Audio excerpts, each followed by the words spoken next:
I've always been the responsible one.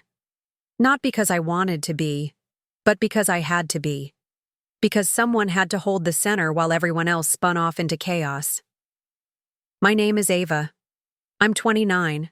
I work a steady job in finance, rent, a modest apartment, and I'm the kind of person who still sets calendar reminders to pay my parents' anniversary tribute every year. I don't do drama. I don't do spectacle. I do what's right, even when it gets me absolutely nothing in return. My younger sister, Mia, she's the opposite. She's 2 years younger and acts like she's owed the world for just showing up. She's loud, spontaneous, the fun one, according to everyone. She blows kisses, posts curated selfies, and tells people I'm the uptight one. But what people don't see is the difference in how we were raised. When I got straight A's in high school, my parents said, "Well, that's expected of Ava." When Mia got a B-, they threw her a pizza party. When I got my first part-time job at 16, they scolded me. "You should be studying, not working?" Mia? She spent every summer tanning by the pool, and they said she was resting. I can't remember a time when I wasn't compared to her. Not in a way that lifted either of us up, but in a way that always made me feel like trying hard made me invisible. So when Mom and Dad's 30th anniversary was coming up, I thought, maybe this time I could give them something meaningful, something unforgettable. See, Mom has always dreamed of going to Italy. She'd watch old cooking shows late at night, pausing the screen to scribble down pasta recipes in a worn-out notebook. She'd talk about cobblestone streets and the villas in Tuscany and the colors of the Amalfi Coast like they were characters in a story she never got to finish. She used to say, "When I retire, I'll go, someday." I wanted that someday to be now, so I spent months working late, picking up extra freelance projects, and quietly built up the budget for a full trip. I researched hotels with a view of the Colosseum, private cooking classes, curated museum tours, hidden vineyards, the whole thing. It was going to be a surprise, something they'd remember for the rest of their lives. But 2 days before the party, my phone buzzed. It was Mia. "Hey, sis," she chirped, using the same fake sweet tone she always used when she wanted something. "So, what are you getting? Mom and Dad for their anniversary?" I paused, fingers resting on the edge of my laptop. A part of me didn't want to tell her, but I did anyway. "I booked them a trip to Italy," I said. "Mom's always wanted to go. Everything's covered." There was silence on the other end, then a sudden laugh. "Oh my God," she said. "That is so like you, so boring." I blinked. "What are you getting them?" I asked. "Oh, it's a surprise," she replied, smug. "But trust me, they're gonna love it way more than some old trip to Europe." Then she hung up. Just like that. I stared at the screen for a moment, then closed my laptop and sat in the quiet. There was something about her tone that bothered me. That casual superiority. That confidence. I should have known. I should have seen it coming. But part of me, the part that still believed maybe this time would be different, wanted to believe it was just her usual flair. That she'd do something flashy, sure, but not cruel. So I wrapped the tickets in a small velvet box. No drama, no bows, just something elegant, simple, honest. The day of the party arrived, and the restaurant was buzzing with laughter and relatives, and clinking glasses. I came in quietly, kissed Mom on the cheek, hugged Dad. Mia was already flitting around like she ran the place, snapping selfies, telling waiters what to do even though Mom had organized everything down to the last napkin. Kept my head down. I didn't come to compete. I came to celebrate. But Mia? She came to perform, and I had no idea just how far she'd take it. Dinner hadn't even started yet, and Mia had already made herself the center of attention. She was spinning around the restaurant in her designer heels, giving orders to waiters, hugging people like she was hosting the Oscars. Meanwhile, Mom and Dad just smiled, proud, beaming, as if their golden child had planned the entire evening by herself. I stayed near the back. I watched her flutter from table to table, soaking in compliments, taking credit for everything. She'd always had a way of bending reality around her, and people believed it. Because she smiled big, because she talked loud, because she knew exactly when to pretend to care. The appetizers were served. Speeches began. Cousins gave gifts. Uncles toasted. I waited, fingers curled tightly around the box in my lap, rehearsing the words I'd written in my head. Then Mia stood up. "Everyone," she said, clinking her glass. The room quieted instantly. "I have a surprise for Mom and Dad," she said, her voice thick with performative emotion. "Please, everyone, look outside." There was a collective rustle as guests turned toward the restaurant's large windows, and then I saw it, a brand new cherry-red Audi A6, parked out front with a giant white bow wrapped around the roof like it had just dropped out of a commercial. Gasps, whispers, applause. I couldn't move. "Mom, Dad," Mia said, her voice theatrical now. "You've always been there for us, and you deserve the best. This car? It's my gift to you." Mom burst into tears. Dad's jaw dropped. They rushed to her, arms outstretched, sobbing into her hair. People flooded outside, taking pictures, posing next to the car like it was the guest of honor. The music stopped. Conversations paused. The spotlight had shifted. No, been ripped away. And I sat there alone, holding my little velvet box like a fool. They never even noticed. Not until everything had calmed and people started returning to their seats, flushed and giddy from the spectacle. I stood, legs shaky, and cleared my throat. I also have something for you," I said, forcing a smile as I walked toward them. I handed Mom the box. She opened it, blinked at the tickets, and smiled. Small, tight. "Oh," she said. "Thank you, Ava." Dad barely looked. Before I could say a word about the months I spent planning, Mia piped up, "A car versus a vacation? I mean, come on. No comparison, right?" She laughed. And so did others. Not everyone, but enough. My parents didn't scold her. They didn't say she was being rude. They just nodded and suggested we all begin dinner. I sat through that meal in silence. People kept talking about the car. How generous Mia was. How lucky our parents were to have her. Over and over. Like they hadn't even noticed I was there. I pushed my food around on the plate until it went cold. After an hour, I excused myself, said I had work. Nobody argued. Nobody stopped me. No one even noticed I was leaving. 2 weeks passed. I kept busy. I buried myself in spreadsheets and late-night projects. Anything to forget how small I'd felt that night. How invisible. But no matter how much I worked, I couldn't shake that moment. Mia standing in front of the Audi, soaking in applause that wasn't hers to earn. Then, on a Tuesday afternoon, an email hit my inbox. Subject line, Audi A6 payment, urgent from Mia. My stomach twisted as I opened it. Inside was a $60,000 invoice, attached to my name. I stared at it, thinking there must be a mistake. Maybe she'd forwarded it by accident. Maybe it was supposed to go to someone else. But then came the message. "Hey sis, so I got the car on credit, and I kinda don't have the money to cover the payments.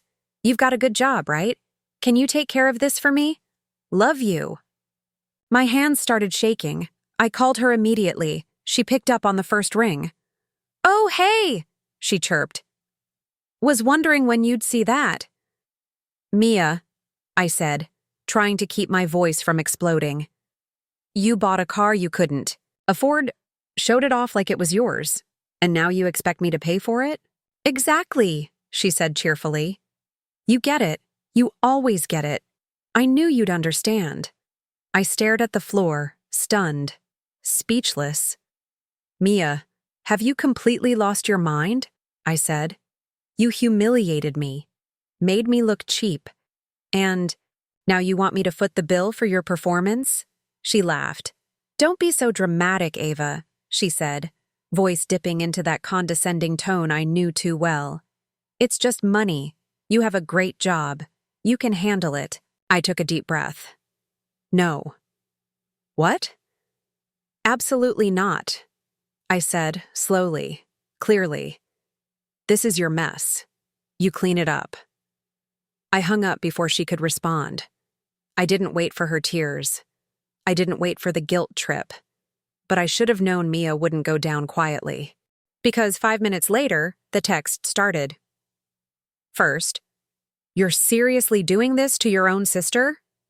Then, I'm begging you. The bank is breathing down my neck. Then, Mom and Dad are going to be so disappointed in you. Then, maybe you've always been jealous of me. I turned my phone off and shoved it in a drawer. But I knew this was only the beginning. For the next few days, I tried to keep moving. I threw myself into work, kept my phone off, pretended I was too busy to care. But it wasn't that simple. Every time I passed a mirror, I saw the same question staring back at me. How did we end up here? How did Mia become the victim, and me, the villain? It wasn't long before the calls started coming from my parents. First, it was Mom, then Dad, then both, leaving voicemails I refused to listen to until Thursday evening. I was finishing up a report at the office when my phone rang again. This time, not Mia's name, not Mom or Dad, but something worse. Home. I stared at the screen for a few seconds, then answered. Mom's voice was clipped. Ava, we need to have a serious talk. Come over after work. That was all she said. No. Please. No. How are you? I already knew what it was about. Still, I think a part of me still hoped they'd surprise me, defend me, choose fairness.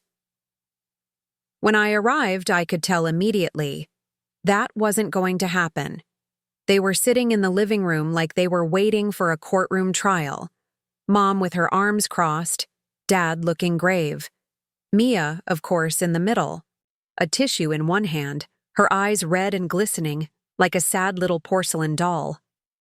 Your sister told us everything, Dad said, his voice low and deliberate. We don't understand why you're being so difficult. I blinked. Excuse me? She needs help, Ava, Mom chimed in, and you're refusing to give it. I looked between them, stunned. She bought a luxury car she couldn't afford, lied about it, made a spectacle to humiliate me, and then sent me the bill. And you're angry at me. They didn't flinch. Family helps family, Mom said, with that cold finality she always used when she didn't want to hear anything else. Kate made a mistake, Dad added. A mistake? I snapped. A mistake is dropping your phone. In the toilet. A mistake is forgetting someone's birthday. What she did was calculated. She knew exactly what she was doing. Mia sniffled. You're blowing this way out of proportion. I turned to her. Oh, really? Then what do you call it? Manipulation? Fraud? Public humiliation wrapped in a bow? The bank keeps calling, she said, eyes wide. They want the first payment. I laughed. Not because it was funny, but because it was so absurd. Yeah, that's usually how loans work, Mia. That's when Mom stood up. She walked over to the side table, picked up something from her purse, and thrust it into my hands. It was the box, the one with the Italy tickets. We don't want this, she said flatly. Cancel everything. Get the refund. Give the money to your sister. She needs it more than we need some vacation. The room fell silent. I looked down at the box, then back at her. You're rejecting my gift? I asked softly. The trip? I spent months planning because I knew how much you dreamed of it? Yes, Dad said firmly. Until you do the right thing. Something inside me cracked, but not the way they expected. I didn't cry. I didn't yell. I didn't beg for them to understand. Instead, something shifted. Quietly. Deep inside. Maybe it was clarity. Maybe it was years of being treated like the backup daughter. Or maybe it was the moment I finally realized nothing I said would ever matter to people who didn't want to hear it. So I stood up, placed the tickets back in the box, slipped it into my bag, and looked at the three of them. One last time. They were all watching me, waiting for the moment I'd cave, like I always had. Waiting for good daughter Ava to do the responsible thing. Even Mia, for all her smugness, looked certain. She really thought she'd won. "I'll take care of the tickets," I said quietly, no emotion. No fight, just calm, the kind of calm that terrifies people once they realize what it means. Mom nodded. "Good, let us know when the refund clears." I said nothing. I walked to the door, drove home, sat in silence, and then I opened my laptop and I started planning, not for them, not for Mia, not to prove anything, just for me. The moment I got home that night, I didn't speak. I didn't cry. I didn't pour a glass of wine or call a friend or scream into a pillow like the main character of some movie. I just sat at the kitchen table. Box of Italy tickets in front of me, laptop open, fingers still. I sat there until 3 a.m., not planning a revenge plot, not fantasizing about a confrontation, just sitting, breathing, letting the truth settle like dust. They had chosen her. Again. And this time they weren't. Even subtle about it, she gave them debt disguised as a gift.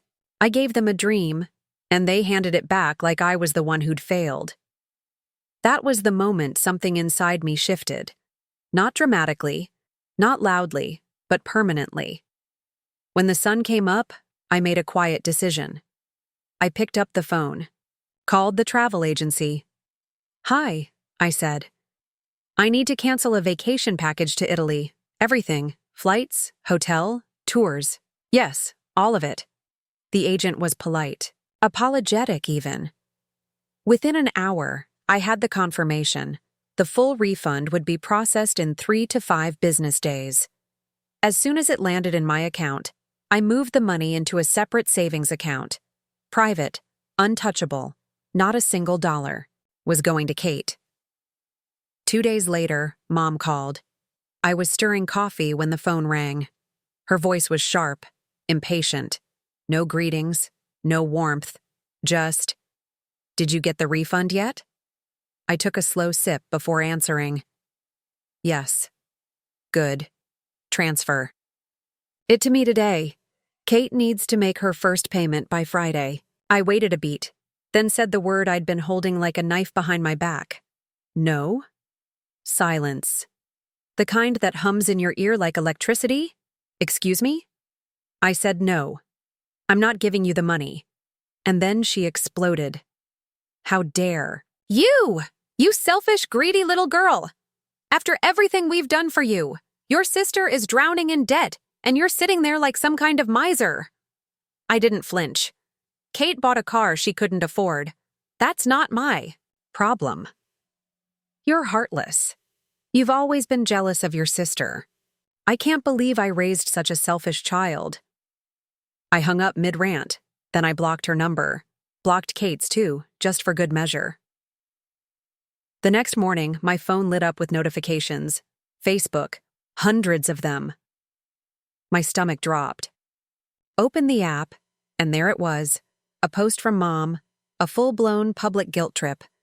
With a heavy heart, I need to share something that's tearing our family apart. My beloved younger daughter is facing hardship, and her sister, who has the means to help, has turned her back on us. We never thought we'd have to make this public, but we're at our wits' end. Please pray for Kate, and pray that Ava's heart softens. The comment section? A dumpster fire. How could anyone be so cruel to their own sister?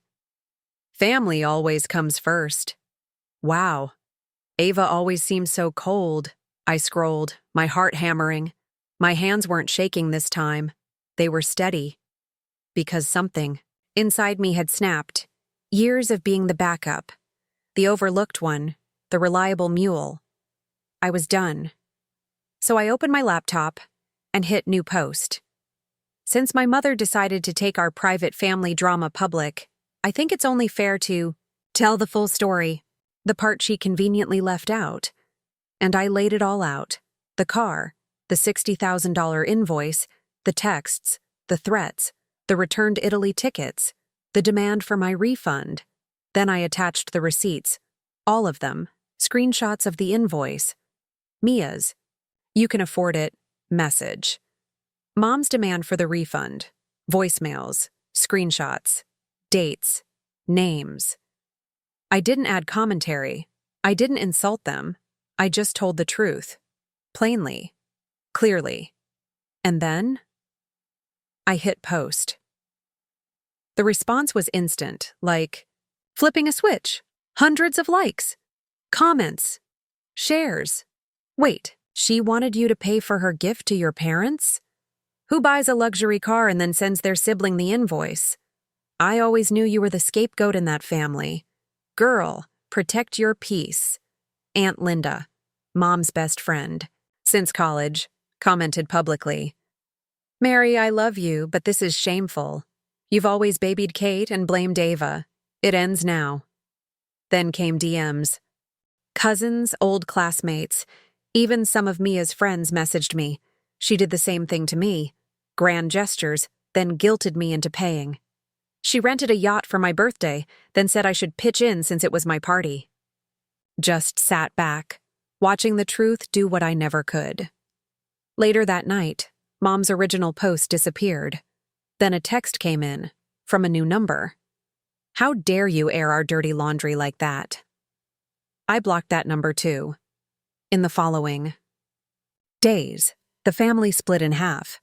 Some people tried to stay neutral, but most, especially the quiet ones who'd seen the favoritism for years, chose a side. And this time, they chose me.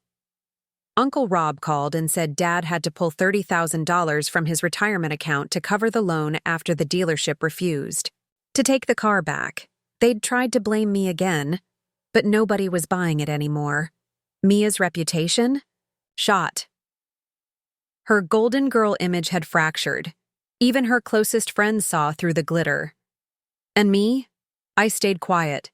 I didn't gloat. Didn't fire back. I just breathed. For the first time in my life, I wasn't the one cleaning up someone else's mess. I was simply watching the storm I didn't cause, but refused to drown in.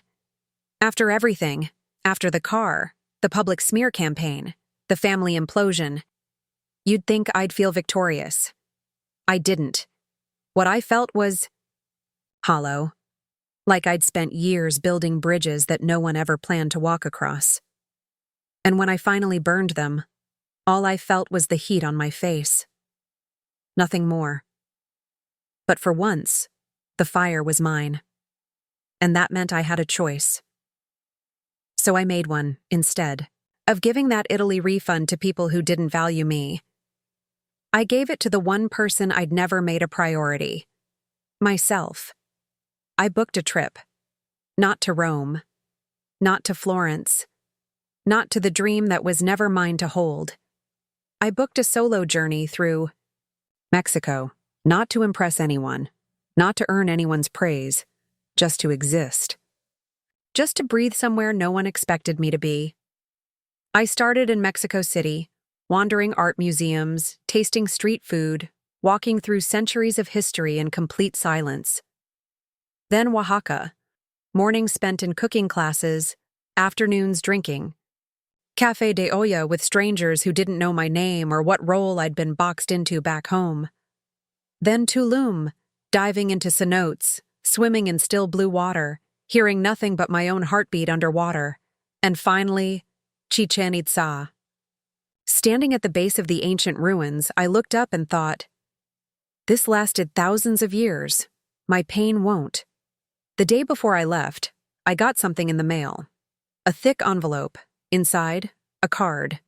Signed by over 20 relatives, cousins, aunts, uncles, even Grandma Rose, all wishing me a beautiful trip, telling me they were proud of me, telling me they saw me now.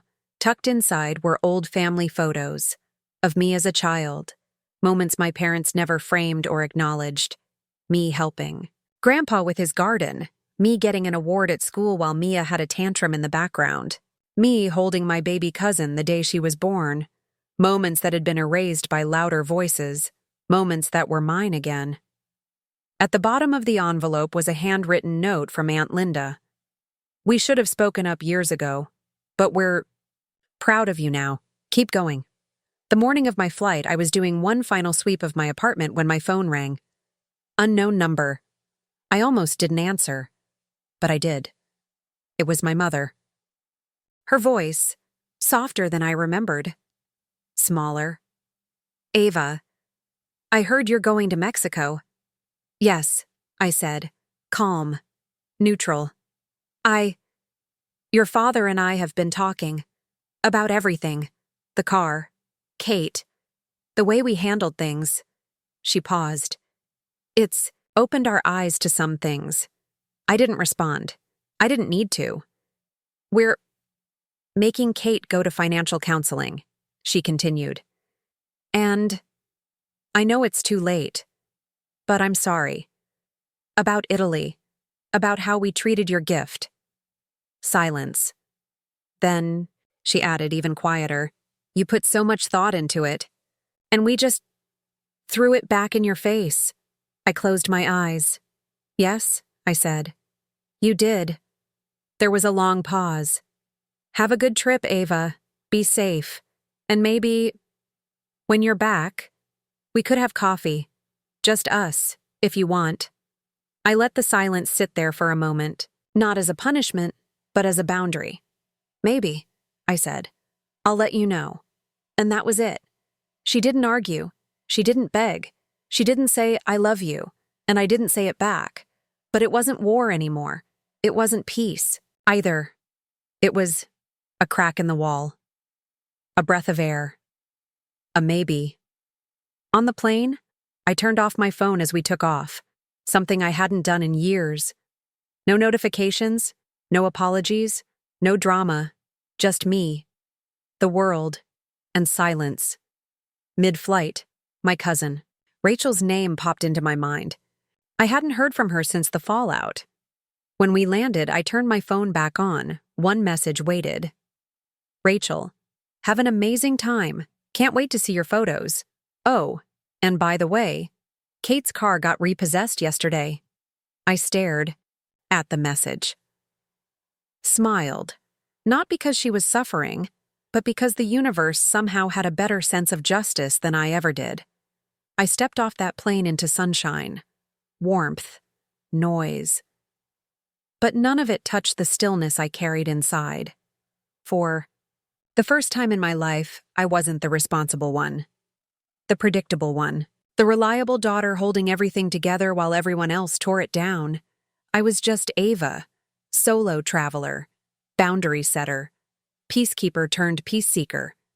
And as I walked out of the airport, bag slung over my shoulder, camera around my neck and no one expecting anything from me, it hit me. I wasn't lost. I was finally free.